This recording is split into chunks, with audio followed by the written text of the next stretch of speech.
Hello, and welcome to Stories from the View, a podcast from the Pleasant View Senior Center in East Longmeadow, Massachusetts. On this podcast, we invite East Longmeadow residents to tell their stories about their lives and events.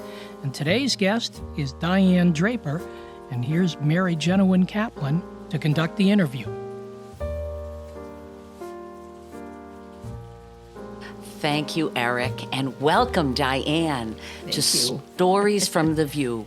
We so appreciate that you're here to share your story with us. Diane is coming to us today as a self-proclaimed free spirit. I checked out what a free spirit was on Google and learned that they are naturally open people. They are interested in learning and trying something new, independent, uninhibited, spontaneous, and they march to their own drum. Is Google correct, Diane? Somewhat. I may not be all of those because I had a strange childhood, to say the least. I come from a gypsy family, and my mother, I don't know why, but from the time I was 6 years old until I was 17, we traveled cross country, up and down the United States, and every year it seemed like in school, we were at a different school. We could start in June, or in September, and then in June, we picked up and left. And we just traveled across the country, different states. I've lived in 4 different states. I was born in Amsterdam, New York. I lived in Schenectady, and I also lived in Rotterdam. We lived in Enfield, Connecticut, Thompsonville, and East Hartford. And then we went down to Mississippi, and we lived in Ocean Springs and in Gulfport. And then we lived out in California, one in the suburb of L.A. and the other one in L.A. and in Ontario. It's a little small town in the, I forget where the mountains range that we were in. Yeah, in California. So our travels began when I was 6. My mother always wanted to go to California. So they had a house. She had a house built for her exactly the way she wanted. So I still don't know why she even left it, but she wanted to go to California. So her and my father went out to set up things for us, and we stayed back. There were 6 of us. I have 2 older brothers. I had 2 older brothers, 2 younger brothers, and a younger sister. And so we made the travel. We packed up everything. We went to California in December. By February, we were back in New York. She didn't like it.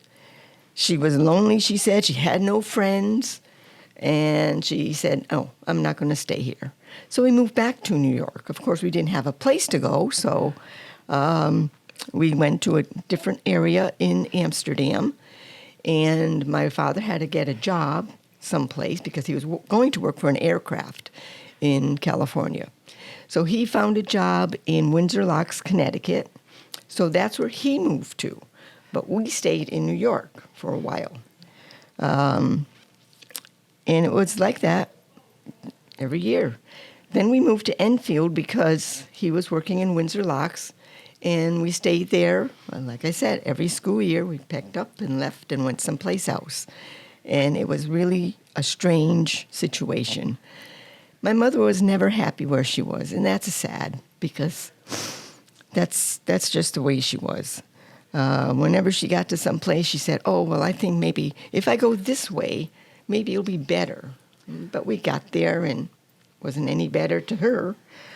So we just traveled around the country. When we finally got to Rotterdam, we lived in Schenectady for a while, but then we moved to Rotterdam, New York. And we had a house. So I said, oh, well, maybe now we'll stay. So we started school in September. And we did. I was 13 at the time. And I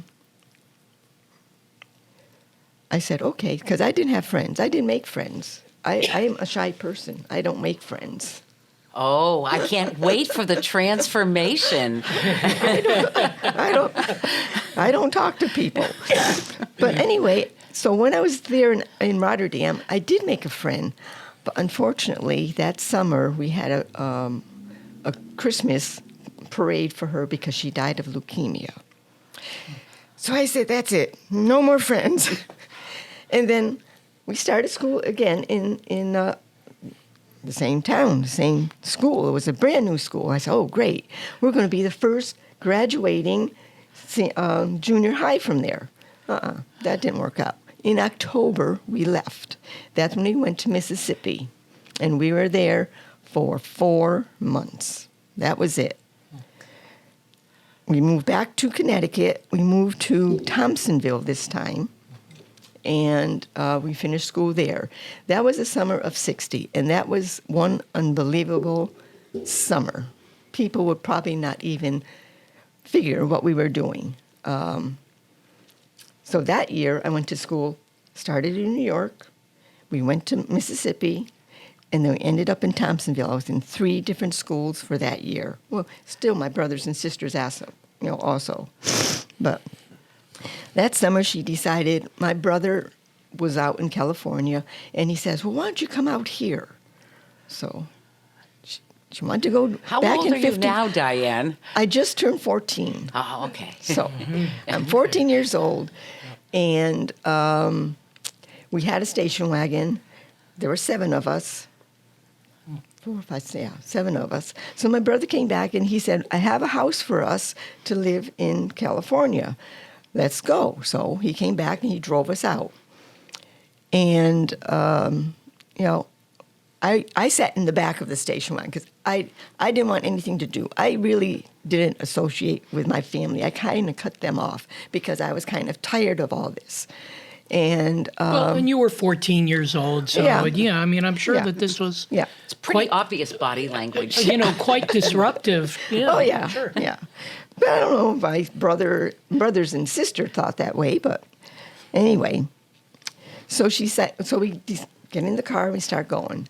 And I sat in the way back because I didn't want to associate with them. 3 were in the middle.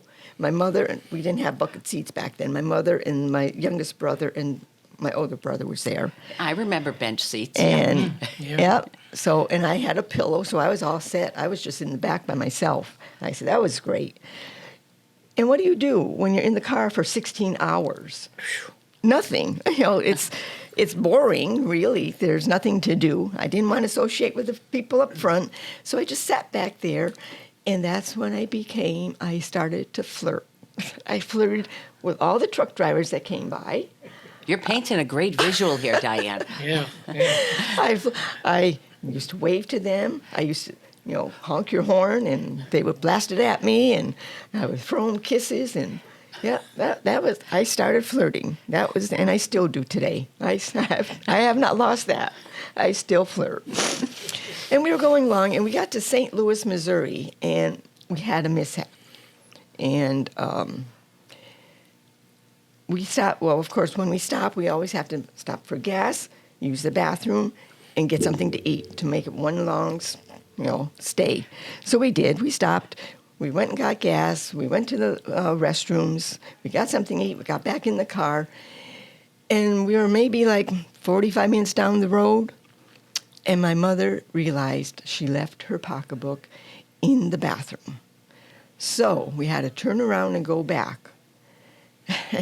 And I still don't believe that this day, how she ever did it. But we left one of the children in the parking lot at the gas station. We were driving. Where you went to get back to get the pocketbook. We were driving down the road, and she didn't even know she was missing a child. And if she didn't have to go back, I don't know how far we would have gone before we found out he was missing. I think they made this into a movie called Home Alone. It all started with Diane Draper. Right. So we went back because she wanted to get her pocketbook. And there was my brother, he was second from the youngest, standing in the parking lot. And I said, okay, how did you not know he was missing?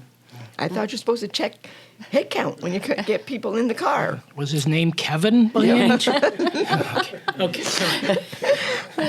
Oh, it's only So- funny because you found him again, so that's good. Right. But that put a fear in him. So from that time on, he was always afraid she was going to leave all of us. Of course. And I said, don't worry about that, because as long as we have the little one with us, she'll come back.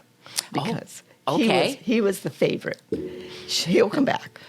So anyway, she couldn't find the pocketbook. She couldn't find the wallet. And so we had nothing, absolutely nothing now.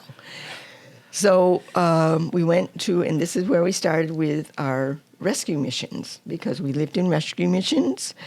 We were homeless a lot. We slept in our car in the back of gas stations because things weren't open 24 hours like they are now. And that's how we spent the summer, going that way. And we finally got to California. And of course, we didn't have the house. I don't think my brother had his job. And now what? Okay, well, now what are we going to do? So she decides we're going to go back to Connecticut. So we traveled back. And along the way, we stopped at different rescue missions, different places to get meals. And so that's how I stopped at different, we went to El Paso, Texas, which wasn't a really good one, but New Orleans. But we saw filming of the show Route 66, which was great. And we got out and they said, let's be extras in there. So we were out there for that. And then we continued back up and we went back to Connecticut. But she did not want to stay there. My older brother left. He didn't want any more to do with it. So she decided, okay, well, let's go back to Mississippi. So we traveled back to Mississippi. And all this time, I disassociated them. I did not want anything to do with them anymore. We went to Gulfport. That's how I ended up in Gulfport, because the first one was Ocean Springs.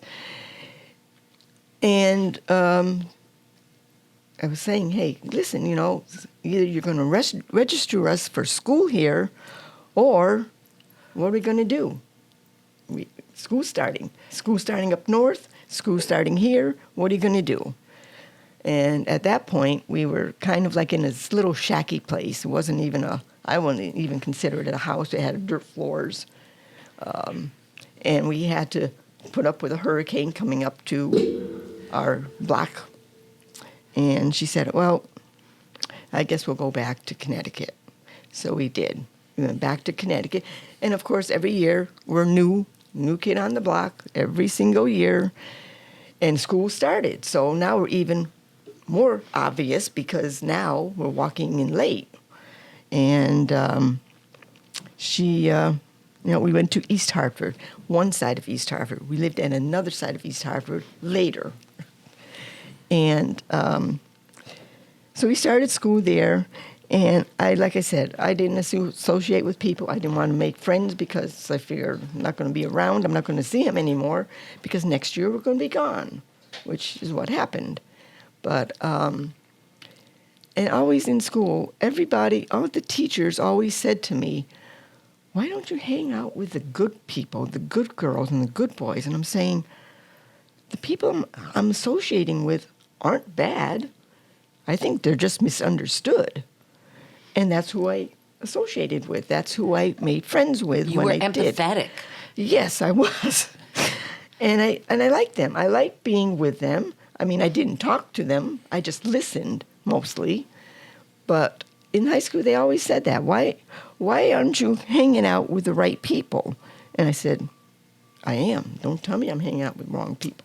Already you were marching to your own drum. That's right, I was. And so, How did you ever end up back in East Longmeadow? When did that happen? So that happened when my brother, the oldest one, was in the Air Force, and he was stationed, he was going to Formosa, China. And his wife, they were living in Connecticut, was expecting her third child. So he asked my mother, would you please stick around? not going back and forth like we always did. We always went back to New York to see different relatives. We always ended up, in Connecticut. But I forgot. We had one other trip out in California because that was in '62, 10 years from the first time. And we moved out there. And as soon as we got there, too, my father was with us because most times he wasn't around. And we lived out there for like 14 months, 15 months, because she said to him, I don't like it here. I don't think they're doing things right in school. I don't want the kids staying here. Don't move out. I'm coming back. And at this point, because I know when we lived in East Hartford, I said to him one time, aren't you tired of all this? Aren't you tired of not being with us? Because he worked 12 hours a day, 6 days a week, and just to keep up with her traveling.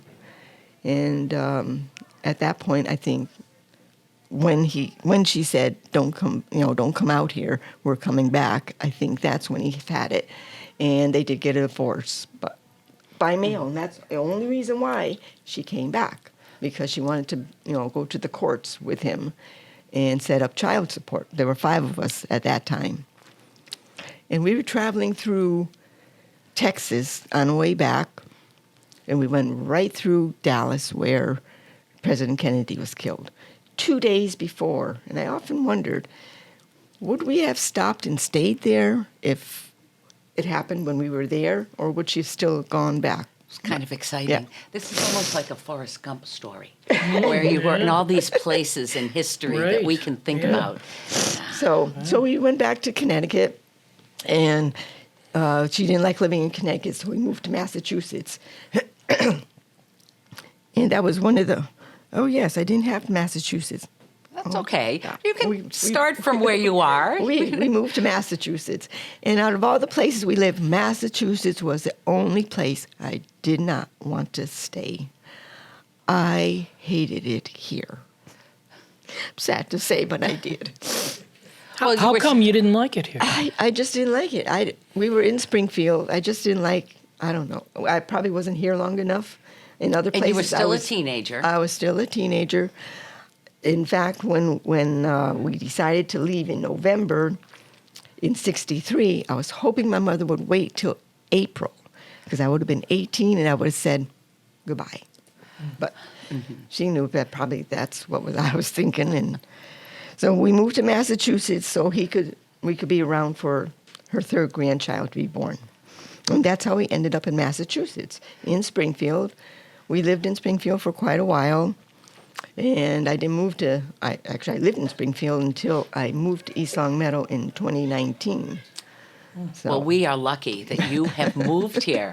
So tell me, what makes you be a free spirit? How do you identify as a free spirit?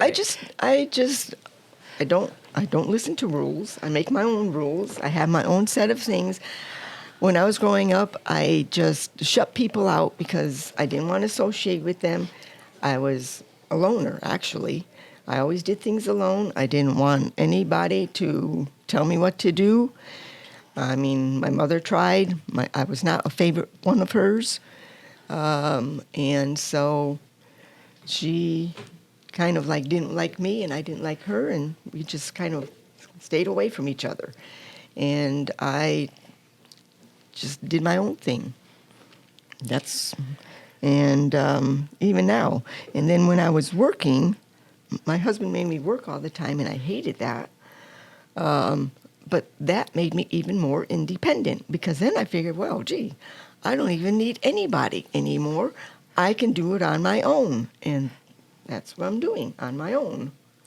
That's why I think I'm a free spirit. I don't listen to people. Well, I do. I have to listen to some people, but I don't. I make my own rules. I live my own rules. And I know people have said to me, well, gee, I'm sorry that you had to live the way you did. And I said, no, don't ever be sorry for the way I had to live, because that made me who I am. I volunteer. I donate to people. I do what I can for other people. And I know how to, we were homeless. We didn't have food. I was cold. We didn't have, much of anything. So, yeah, that's who I am. And I don't think it's a bad thing. I think it's a good thing. I survived. I made it. So You found your own way. That's in right. Very challenging situations. That's right. Yeah. So, yeah.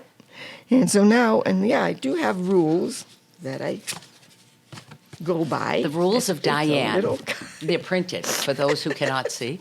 It's rules for doing good. And that's what I try to do. I try to be good to anybody I see. If someone needs a hand, I try, if I can, help them. I donate things to people. And that's my rules. And it says, do all the good you can in all the ways you can to all the people you can in every place you can at all the times you can for as long as you can.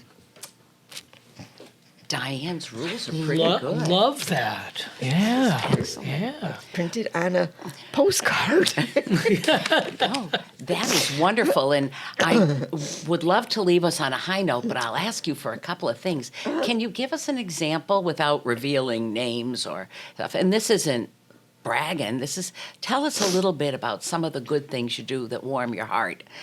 Well, I donate. I give to different organizations. I give to Wounded Warriors and Navigators.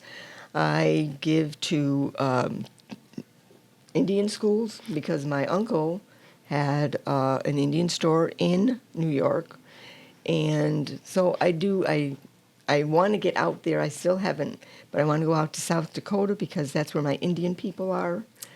And I give to donations like to churches, church organizations. I donate clothing. I donate food if I can. That's what I do for donations and things. And I'm here. I would be here 7 days a week, but I'm here 5 you're here days a lot. week, Yeah. doing different things, volunteering here and. What's your favorite volunteer job here? Volunteer job here. Well, I like doing the tours because they're interesting. You can go places where you won't be able to go. And so where do you learn travel to? things. Yeah. Give us one for instance, please. We went to Slavia just this past week. Oh, the virtual tours. Yes. The virtual tours.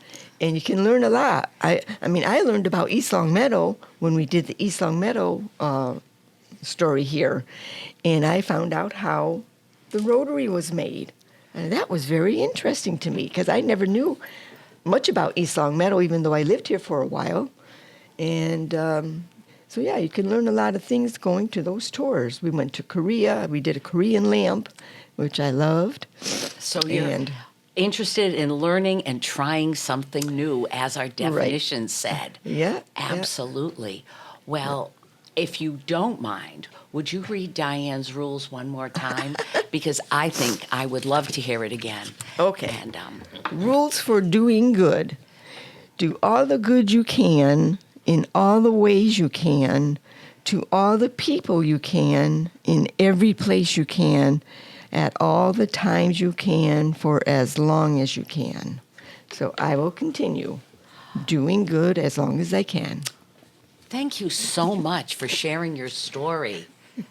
And Yes. always a pleasure. Yes, thank you, Diane, and thank you, Mary. That wraps up another episode of Stories from the View. We'd like to thank Diane Draper, Mary Jenewin Caplin for hosting the program. The Stories from the View podcast is available on the LCAT 01028 channel on YouTube. And if you have a story that you'd like to share on the program, contact the Pleasant View Senior Center Director, Erin Kobler, by stopping by the Senior Center or calling Erin at 413-525-5436, extension 1401, or send her an email at erin.kobler@eastlongmeadowma.gov. Thanks for listening, and we'll see you next time on Stories from the View.